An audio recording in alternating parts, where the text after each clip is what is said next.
বন্ধুরা সবাইকে আসসালামু আলাইকুম। আরো একটি নতুন ভিডিওতে আপনাদেরকে স্বাগতম। তো আমি আজকে আপনাদেরকে একটা ধারণা দেওয়ার চেষ্টা করব যে যে ধরনের গাবি বা এই ধরনের যদি আমি যে ধরনের বলতেছি যদি এই ধরনের গাবি অন্তত দুইটা চারটা বা পাঁচটা যদি আপনার খামারে থেকে থাকে তাহলে ইনশাল্লাহ আপনার লাভ কেউ ঠেকাতে পারবে না। আশা করি আপনি এই ধরনের গাবি যদি আপনার খামারে থেকে থাকে তাহলে অবশ্যই লাভের সম্মুখীন হবেন। আশা করি লসের সম্মুখীন হবেন না, তবে অনেক কিছুই আপনাকে মেনটেন করে মেনে চলতে হবে। আর এই বিষয়ে অনেকগুলো ভিডিও আমাদের অলরেডি আমাদের চ্যানেলে দেওয়া আছে, আপনি এক এক করে দেখে আসতে পারেন। আর যদি আপনি আমার চ্যানেলে নতুন হয়ে থাকেন তাহলে অবশ্যই চ্যানেলটাকে সাবস্ক্রাইব করে পাশে থাকা বেল আইকনটি বাজিয়ে দিন। আর শুরু থেকে শেষ পর্যন্ত দেখে যদি আপনার উপকারে আসে বা কোনোভাবে আপনি উপকৃত হয়ে থাকেন তাহলে অবশ্যই ভিডিওটিতে একটা লাইক দিয়ে দিবেন। আর আপনার কোনো প্রশ্ন বা মূল্যবান যদি মতামত থেকে থাকে তাহলে অবশ্যই কমেন্টে জানাতে পারেন। আর আপনার যদি প্রশ্ন হয়ে থাকে আমরা অবশ্যই অ্যান্সার দেওয়ার চেষ্টা করবো ইনশাআল্লাহ। তো আমি হচ্ছি ভাই এই খামারে রাখাল, আমি এখানে কাজ করি। তো কাজের ফাঁকে যে সময়টা রেস্টের জন্য পাই ওই সময়টা আমি আপনাদের জন্য ভিডিও তৈরি করি। আর আমার গত 7 বছরের বাস্তব অভিজ্ঞতা আমি একে একে চেষ্টা করতেছি আপনাদের মধ্যে শেয়ার করার জন্য। তো আশা করি পুরো ভিডিও জুড়ে আমাদের সাথে থাকবেন। চলুন শুরু করি।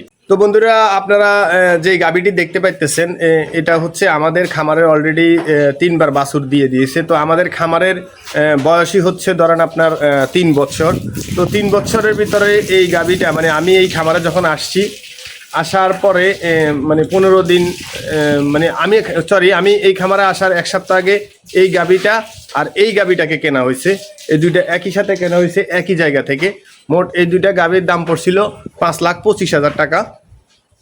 তো আমরা যে ধারণা করছিলাম যে এই দুইটা গাভীতে আমরা হয়তো 2 বেলায় 30 কেজি দুধ পাবো।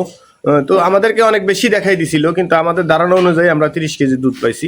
তো আসলে হচ্ছে যে আপনার এই প্রথম যে গাভীটা আছে এই গাভীটার মতো যদি আরো 5টা গাভী যদি আপনার খামারে থাকে আর আপনি যদি নিজে কাজ করেন বা নিজে যদি একজন স্টাফ রেখেও যদি কাজ করান তাও মনে করি যে আমি ইনশাল্লাহ আপনার খামারে কেউ মানে কোনোভাবে লসের সম্মুখীন হবেন না ইনশাল্লাহ। তা আসলে মূলত রহস্যটা কি সেটাই বলি। এটা হচ্ছে যে আপনি একটা গাভী কেনার পরে যদি ও আপনাকে 2 বেলা যদি 16, 17 বা 18 লিটার যদি দুধ দিয়ে থাকে আর প্রত্যেক বছর প্রথমবার বীজ দেওয়ার পরেই যদি ও আপনার বাচ্চা কনসেপ্ট করে নেয় তো আশা করি যে আপনি লসের সম্মুখীন হবেন না। কারণ হচ্ছে আপনি প্রত্যেক বছর তার থেকে বাচ্চা পাবেন। কারণ হচ্ছে যদি বাচ্চা দেয় এরপরে দিয়ে আপনার একবার বিয়ানোর পরে যদি আবার 3 মাস মানে এই গরুটা হচ্ছে যে একবার বিয়ানোর পরেই আপনার দেখা গেছে বিয়ানোর 2 মাসের মাথায় ও হিটে চলে আসে। আর আপনি যদি সাথে সাথে বীজ দেন ও সাথে সাথে বাচ্চা কনসেপ্ট করে নেয়। এই পর্যন্ত 3বার ও আমাদের এখানে বাচ্চা দিছে। আর ওর একটা বাচ্চা আমি আপনাদেরকে দেখাই। একটা বাচ্চা আমাদের যখন খামারে আপনার হয়েছিল এফএমডি হয়েছিল তখন মারা গেছিল। তো ওর প্রত্যেকটা বাচ্চাই কিন্তু ষাঁড় বাচ্চা হয়েছিল। তো আমি ওর একটা বাচ্চা প্রথম যে বাচ্চাটা নিয়ে আমাদের খামারে আসছিল ওই বাচ্চাটার দাম আমাদের খামারে এখন বর্তমানে যদি আমরা আগামী কোরবানিতে বিক্রি করতে যাই ওটার দাম আছে 3 লাখ টাকা। তো চলুন আগে আমি ওই বাচ্চাটা দেখাই। এই হচ্ছে এই গাভীর যে বাচ্চাটা, এটা একবারে প্রথম ছিল আমাদের এখানে আসছিল তখন নিয়ে আসছিল। তো এর দাম যদি দেখেন ওর হাইটটা আর ওর কোয়ালিটি কীরকম। তো আমরা যদি আগামী কোরবানিতে যদি ওকে বিক্রি করতে যাই এইদিকে তাকাও লালচু, ওর নাম দিছি আমরা লালচু। আগামী কোরবানিতে যদি ওকে বিক্রি করতে যাই ইনশাআল্লাহ আমরা 3 লাখের উপরে বিক্রি করতে পারবো।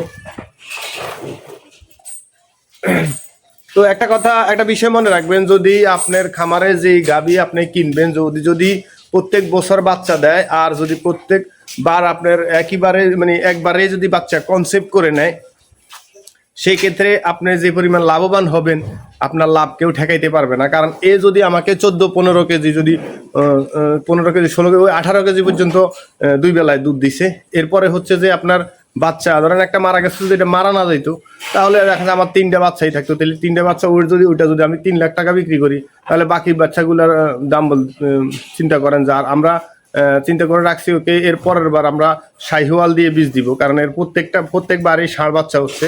তো এরকম সেম আমাদের আরো একটা গাভী আছে। এই যে এই গাভীটাও সেম একই, একবার আপনার যদি একবার বীজ দেন একবারে বাচ্চা কনসেপ্ট করে নেয়। কিন্তু এই গাভীটা যেটা সাথে আছে এটা প্রথমবার একটু সমস্যা ঝামেলা হয়েছিল আর কি, হয়তো পুষ্টিগুণের অভাবের কারণে ভিটামিনের অভাবের কারণে প্রথমবার একটু দেরি হয়েছিল। 5 মাস পরে ও হিটে আসছিল। তো 5 মাস পরে যখন হিটে আসছিল তখন বীজ দেওয়ার পরই ও বাচ্চা কনসেপ্ট করে নিয়েছিল। আর এই গাভীটাও প্রত্যেকবারই আপনার বীজ দেওয়ার পরে বাচ্চা মানে কনসেপ্ট করে নেয় সাথে সাথে একবারেই। আর ওর দুধও আপনার 17-18 লিটার হয় 2 বেলায় যখন ও বগে থাকে। তো আসলে বুঝাইতে পারছি আসলে আপনারা কি ধরনের গাভী কিনবেন গাভীর খামার করতে গেলে অবশ্যই সেটা বিষয়ে মাথা রাখবেন, মনে রাখবেন যে 14 কেজির নিচে যদি 14-15 কেজির নিচে যদি আপনি গাভী কিনেন সেক্ষেত্রে হয়তো বা আপনার লাভ হবে কিন্তু কম হবে। আর একটা কথা মনে রাখবেন, আপনি যদি নিজে যদি খাটতে না পারেন তাহলে খামার লাভ করা কষ্টসাধ্য ব্যাপার হয়ে যাবে আর কি। কারণ স্টাফ দিয়ে কাজ করানো, আমি নিজেও একজন স্টাফ এই খামারের রাখাল, কিন্তু তারপরেও দেখা গেছে আমার মতো যদি আপনি একজন না পেলেন সেক্ষেত্রে আপনি লসের সম্মুখীন হওয়াটাই সবচেয়ে বেশি থাকে আর কি সম্ভাবনা। তো শুরু থেকে শেষ পর্যন্ত আশা করি ভিডিওটি যদি দেখে থাকেন তাহলে অবশ্যই ভিডিওটি ভালো লাগছে। আর কি ধরনের গাভী কিনবেন আর কি ধরনের গাভী থাকলে আপনি উপকৃত হবেন। দেখা গেছে একটা গাভী আছে আপনার বাচ্চা কনসেপ্ট করা না, যেমন কি এই যে এটা এই খামারের একবারে ফার্স্ট, এটার সিরিয়াল নাম্বার হচ্ছে 1। তো হচ্ছে বাচ্চা দিচ্ছে মাত্র 2টা। এর বাচ্চা প্রথম বাচ্চাটা যখন ওরা কেনার পরে যখন নিয়ে আসছে সাথে করে ওইটা আমরা বিক্রি করে দিছি গত কোরবানির ঈদে 2 লাখ টাকা। আর এখন বাচ্চা আছে একটা, ওটার বয়স ধরেন আপনার 7 মাসের মতো হয়েছে, এখন পর্যন্ত বাচ্চা কনসেপ্ট করে নাই। তো এর আগের বারও ওকে আমরা একটা প্রস্তুতি নিয়ে নিছি যে ওরে জবাই করে দিমু, জবাই করে মাংস বিক্রি করে ফেলবো আর কি।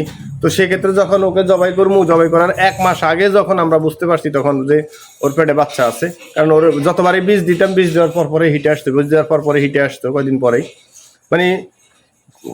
তো এরপরে এরকম যদি গাভী আপনার খামারে থেকে থাকে তাহলে আপনার লাভ তো দূরের কথা, লস দিতে দিতে আপনার অবস্থা খারাপ হয়ে যাবে।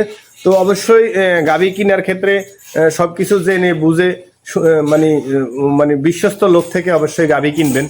কোনো দালাল ধরে যদিও গাভী কিনে থাকেন, জেনে শুনে গাভী কিনবেন। কিছু কিছু জায়গা আছে এমন যে আপনার দালাল ধরা ছাড়া কোনোভাবে আপনি গাভী কিনতে পারবেন না, কারণ ওনারাই ওইটা একটা একটা সিস্টেম করে রাখে যে আপনার যাতে উনাদের ছাড়া গাভী না কিনা যায় আর কি। তো যাই হোক, আশা করি বুঝতে পারছেন বিষয়টা।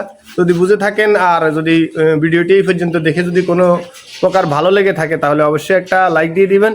আর যদি আপনার চ্যানেলে নতুন হয়ে থাকেন তো অবশ্যই চ্যানেলটাকে সাবস্ক্রাইব করবেন। আর এই বিষয়ে যদি আপনার কোনো প্রশ্ন বা মূল্যবান মতামত থাকে তাহলে অবশ্যই কমেন্টে লিখতে পারেন, আমরা অ্যান্সার দেওয়ার চেষ্টা করব। ভালো থাকবেন, সুস্থ থাকবেন, দেখা হবে নেক্সট কোনো ভিডিওতে।